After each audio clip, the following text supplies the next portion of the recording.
નમસ્કાર ખેડૂત ભાઈઓ, વિશ્વાસ એગ્રો એજન્સી રાણપુર ખેતી માહિતીની યુટ્યુબ ચેનલમાં હું ધોળાભાઈ સર્વ ખેડૂત મિત્રોનું હાર્દિક સ્વાગત કરું છું. આજે અમે વ્યાજલકા મુકામે માન્ય શ્રી મુનાભાઈ નાગજીભાઈ ધરેજિયાની વાડીએ નાગનેશ તથા વ્યાજલકા ગામના ઘણા બધા ખેડૂત મિત્રો તથા અવની સીટ્સમાંથી માન્ય શ્રી મેહુલભાઈ, પછી નાગનેશથી રાણા બાપુ આવેલા છે, દશરથથી જસરાજભાઈ આવેલા છે, પ્રજ્ઞેશભાઈ આવેલા છે. તો ઘણા બધા ખેડૂત મિત્રો અવની 11 જે એરંડાની વેરાયટી છે અવની 11+ એની ફિલ્ડ વિઝિટની મુલાકાતે આવેલા છે. તો આજે સુરેન્દ્રનગર જિલ્લાના સેલ્સ ઓફિસર માન્ય છે મેહુલભાઈ છે.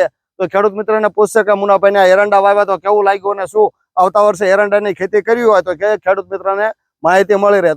તો સાહેબ તમે મુનાભાઈને પૂછો કે કેવું લાગ્યું. આ ઉપરાંત બીજા એક બે ખેડૂત મિત્રોને પૂછો. નમસ્કાર ખેડૂત મિત્રો, અવની સીડ્સ લિમિટેડ વતી હું મેહુલ મકવાણા સર્વે ખેડૂત મિત્રોનું હાર્દિક સ્વાગત કરું છું. આજે આપણે સૌ આજુબાજુના ગામના ખેડૂત મિત્રો જે છે એક સરસ મજાનો દિવેલાનો પાક જોવા માટે સૌ બધા ભેગા થયા છીએ આજે. તો જે ખેડૂતના માલિક જે છે મુનાભાઈ, તો સૌ પ્રથમ આપણે મુનાભાઈને પૂછીશું કે તમે આ જે એરંડાનો પાક વાવ્યો છે એ કઈ જાત વાવી છે, એ જાત એમને કેવી લાગી છે, અને આજે આ માર્ચ મહિનો ચાલુ થઈ ગયો છે, માર્ચ મહિનાના 10 દિવસ પૂરા થવાયા છતાં પણ જ્યાં લીલો છોડ રહ્યો છે, બીજી વેરાયટીઓ ઘણી બધી પૂરી થઈ ગઈ છે, તો એની સામે એની કમ્પેરિઝનમાં આ જાત કેવી એમને લાગી, તો એ બધા એમના જે પ્રતિભાવો જે છે આપણે એમની પાસેથી મેળવીશું. તો રામ રામ ખેડૂત મિત્રો, તમારું નામ? મારું નામ મુનાભાઈ નાગજીભાઈ ધરેજિયા, ગામ વેજલકા, તાલુકો ચુડા, જિલ્લો સુરેન્દ્રનગર.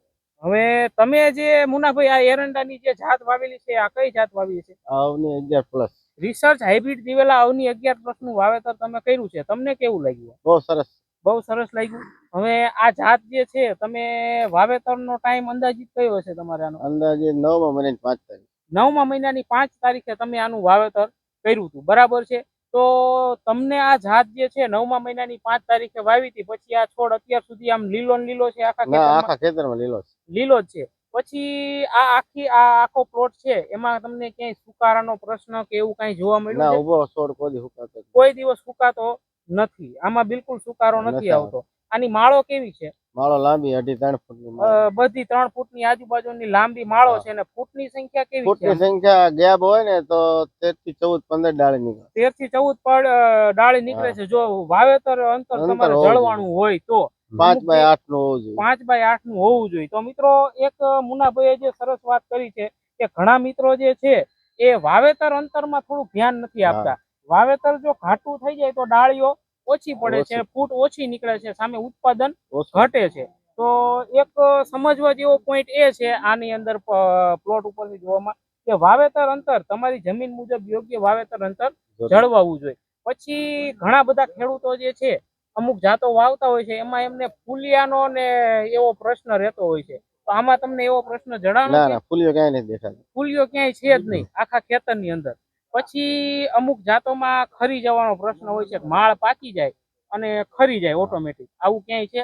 ના, આપણે આખા લોમું હુકાય એક દોડો નથી થતો. મિત્રો, તમે જોઈ શકો છો કે ઘણી બધી માળો જે છે પાકી ગયેલી છે, પૂરેપૂરી પાકી છે, છતાંય પણ ખરી નીચે ખરી જતી નથી. અમુક જાતો જે ખરી જતી હોય છે એવો કોઈ પ્રશ્ન આમાં જોવા મળતો નથી.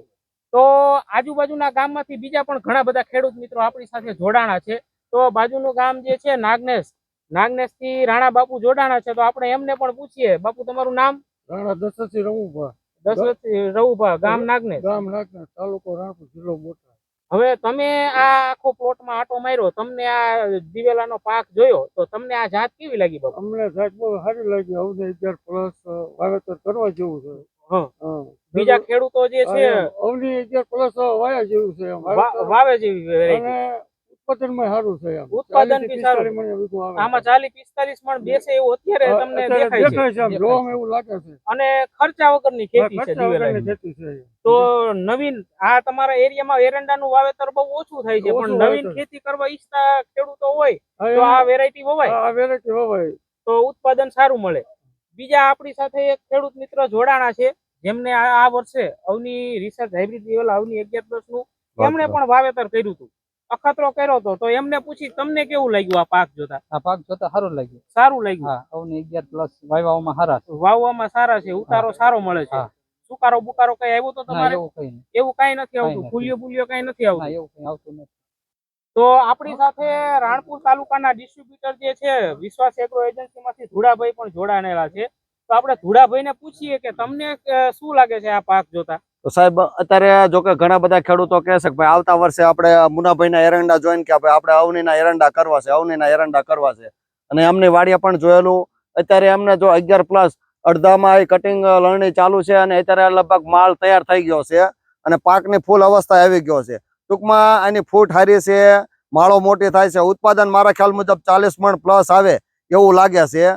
અને ઓછા ખર્ચે જો વધારે ઉત્પાદન મેળવવું હોય તો ઓછા ખર્ચે જો સારી ખેતી કરવી હોય તો આપણે એરંડાની ખેતી કરી શકાય. હવે ધીરે ધીરે આ બાજુ પણ એરંડા થવા જઈ રહ્યા છે. આમ કહેવાય છે ઉજ્જડ ગામમાં એરંડો પ્રધાન, એટલે આ ખેતર એક પ્રધાન જેવું છે. આજુબાજુ કપાય ધીમે ધીમે ઘઉં ચણા બધું નીકળવા માંડ્યું છે મુનાભાઈ, પણ ઉજ્જડ ગામમાં એરંડો પ્રધાન. તમારા એરંડા એમના ઊભા છે. એટલે ખરેખર એરંડાની ખેતી કરવા જેવી ખરી અને ઘણા બધા ખેડૂત મિત્રોને આનેથી ફાયદો થાય છે. બરોબર. દશરથજી પણ મોટા ખેડૂત છે અને સાથે સાથે વ્યાપારી છે. એ કે એરંડા આપણે આવતી વખતે કરવા છે અને વેચવાય છે.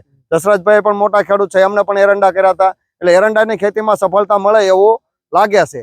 તો બસ હા, મજૂરી ખર્ચ ઓછો થાય, સીધી 3-3.5 ફૂટની લૂંબ કટ શાખાનું કાપ્યું અને કદાચ સંગ્રહ કરવો હોય તો 4-5 વર્ષ સુધી સાહેબ વચ્ચે વાત કરી, કદાચ ભાવ ના હોય તો સંગ્રહ કરો તો તે 1200, 1300, 1400 થાય તો તમે હંગરી પણ શકો છો.